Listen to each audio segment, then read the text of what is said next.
तो दोस्तों स्वागत है आपको इन्वेस्टर चॉइस के एक और नई वीडियो में, जहां हम लोग daily IPO and stock market के बारे में डिस्कशन करते रहते हैं।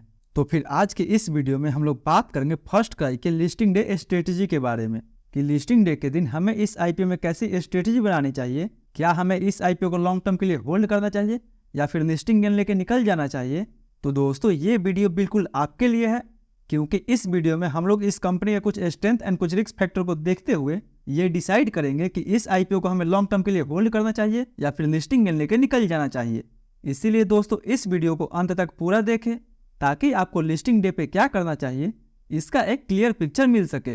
तो फिर चलिए वीडियो को स्टार्ट करते हैं, लेकिन उससे पहले अगर आप इस चैनल पर नए हैं तो कृपया इस चैनल को सब्सक्राइब कर बेल नोटिफिकेशन को भी ऑन करना ना भूलें, ताकि आपको हमारी वीडियो की नोटिफिकेशन टाइम पे मिलती रहे एंड आप मार्केट में एक इन्फॉर्म डिसीजन ले सके। तो फिर चलिए दोस्तों वीडियो को शुरू करते हैं और सबसे पहले बात कर लेते हैं इस आईपीओ के लिस्टिंग डेट के बारे में। पर दोस्तों उससे पहले अगर एक बार हम इसके अलॉटमेंट के बारे में जानते हैं तो दोस्तों इसका अलॉटमेंट कल रात ही लिंक्डइन टाइम की वेबसाइट पे हमें देखने को मिल गया था।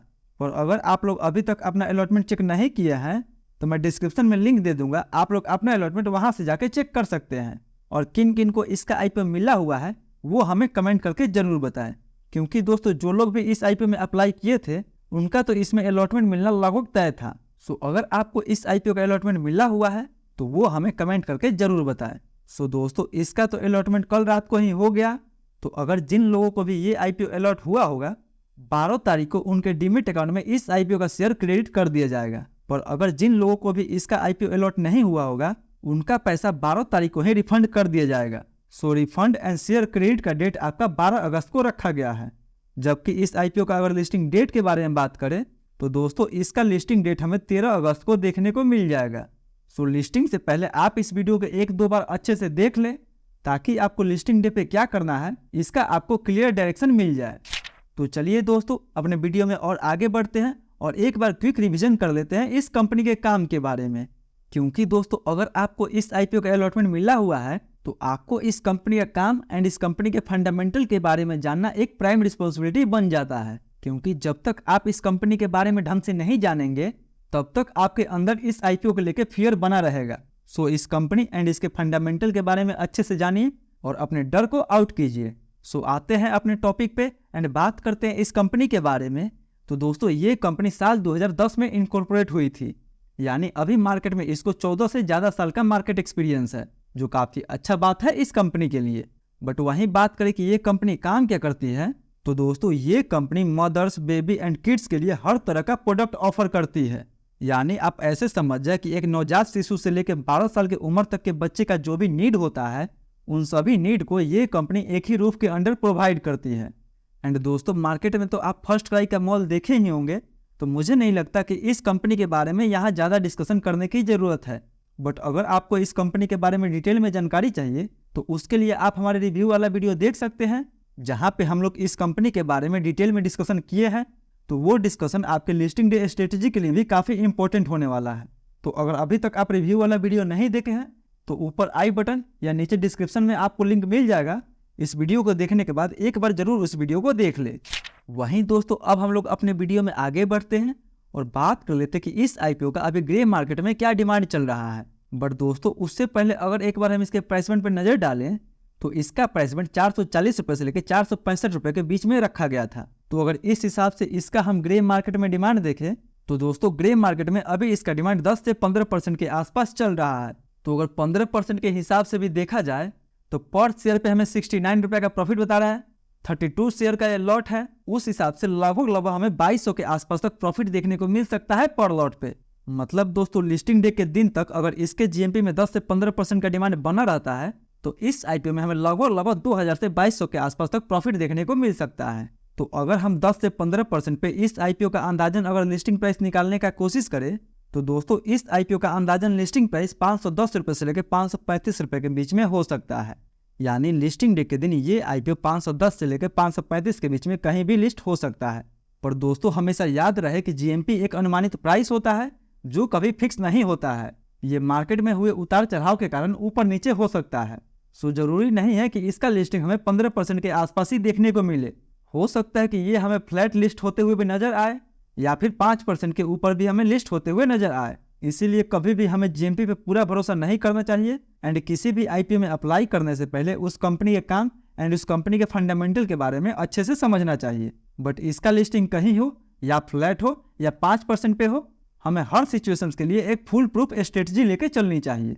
तो फिर चलिए सीधा बात कर लेते कि लिस्टिंग डे के दिन इस आईपीओ में हमें कैसी स्ट्रेटजी बनानी चाहिए। तो दोस्तों यहाँ पे हम सबसे पहले बात करेंगे कि ये आईपीओ लॉन्ग टर्म में कैसे परफॉर्म कर सकता है, ताकि इस आईपीओ में उनको भी प्रॉफिट हो सके जिनको कि इसका अलॉटमेंट नहीं मिला हुआ है।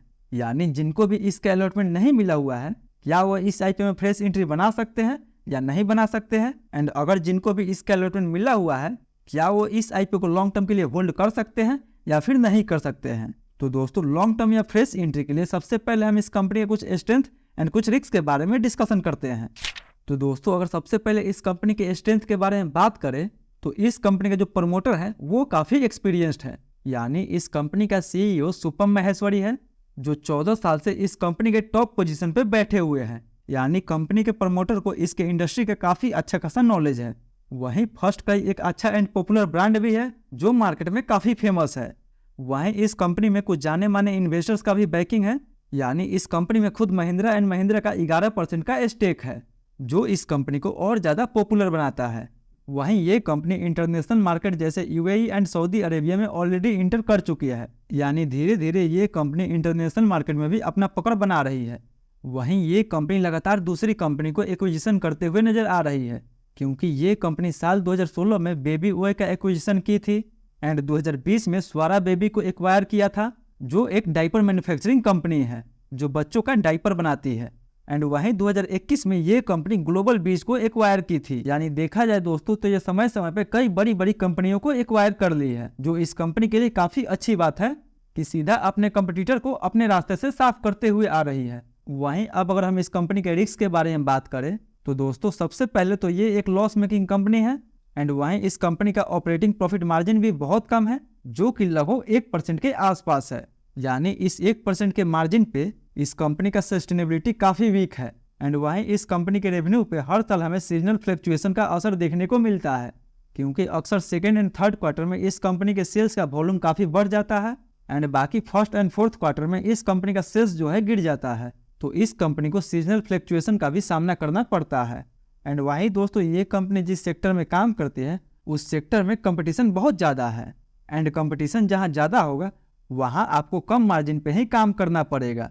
सो दोस्तों अगर हम इसके रिस्क एंड स्ट्रेंथ को ध्यान में रखते हुए बात करें कि ओवरऑल ये कंपनी कैसी है, तो दोस्तों एक कंपनी का जो मेन कंपोनेंट होता है उस कंपनी का फंडामेंटल, वही इस कंपनी का सबसे वीक पॉइंट है। एंड बाकी बात अगर सभी पॉइंट को देखा जाए तो फ्यूचर में इसके बिजनेस में हमें ग्रोथ देखने को मिल सकता है, क्योंकि दोस्तों इंडिया अभी यंगेस्ट नेशन में से एक है जहां इस कंपनी के प्रोडक्ट का डिमांड बहुत ज़्यादा है। एंड अभी इंडियन चाइल्ड केयर प्रोडक्ट का मार्केट साइज लगभग 28 से 29 बिलियन के आसपास है। एंड उम्मीद किया जा रहा है कि ये FY29 तक 12 से 14% के CAGR से ग्रो हो सकता है।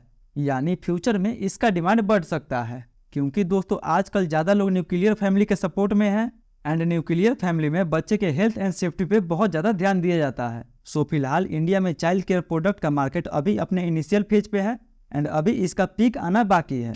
तो अगर हम इसके स्ट्रेंथ एंड रिस्क फैक्टर को ध्यान में रखते हुए बात करें कि इसमें हमें फ्रेश एंट्री बनानी चाहिए या फिर नहीं बनानी चाहिए, तो दोस्तों पहली बात तो मैं आपको बताना चाहूँगा कि ये कंपनी एक लॉस मेकिंग कंपनी है। तो इस बात को आप अपने दिमाग में हमेशा रखिए कि अगर आप इसमें अपना पैसा लगा रहे हैं तो आप अपने पैसे पे एक रिस्क ले रहे हैं।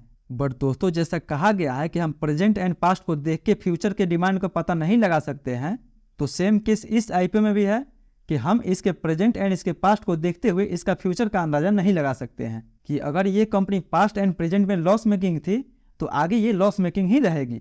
हो सकता है कि ये यहाँ से यू टर्न ले एंड ये एक लॉस मेकिंग से प्रॉफिट मेकिंग कंपनी बन जाए। सो जिनको अलॉटमेंट नहीं मिला हुआ है और वो सोच रहे हैं कि इस आईपीओ में फ्रेश एंट्री बना के इस आईपीओ को लॉन्ग टर्म के लिए होल्ड करना, तो रिक्सी इन्वेस्टर्स इस आईपीओ में रिस्क ले सकते हैं। बट अगर आप सेफ जाना चाहते हैं तो आप इस आईपीओ को अभी अवॉइड कर सकते हैं। हो सके कि थोड़ा सा इसमें करेक्शन आगे चल के हमें और देखने को मिले तो उस समय आप इसमें फ्रेश एंट्री बना सकते हैं। बट वहीं दोस्तों अब हम बात कर लेते हैं उनके लिए जिनको कि इसका अलॉटमेंट मिला हुआ है, वो क्या करे, वो इस आईपीओ को होल्ड करे या फिर सेल करके निकल जाए। तो दोस्तों अगर आप केवल लिस्टिंग गेन के लिए अप्लाई किए थे कि इस आईपीओ में तो बस आपको लिस्टिंग गेन चाहिए, तो लिस्टिंग डे के दिन आपको जितना भी लिस्टिंग गेन मिल रहा है आप उतना लिस्टिंग गेन लेके इस आईपीओ से एग्जिट ले सकते हैं। बट अगर आप इस कंपनी के स्ट्रेंथ एंड रिस्क फैक्टर को ध्यान से देखे हैं और ये निर्णय लिए हैं कि इस आईपीओ में आपको लॉन्ग टर्म के लिए जाना चाहिए, तो दोस्तों इस आईपीओ में आप बिल्कुल लॉन्ग टर्म के लिए जा सकते हैं। बट याद रहे दोस्तों कि ये एक लॉस मेकिंग कंपनी है जहां पे आपको प्रॉफिट से ज्यादा रिस्क भी झेलना पड़ सकता है।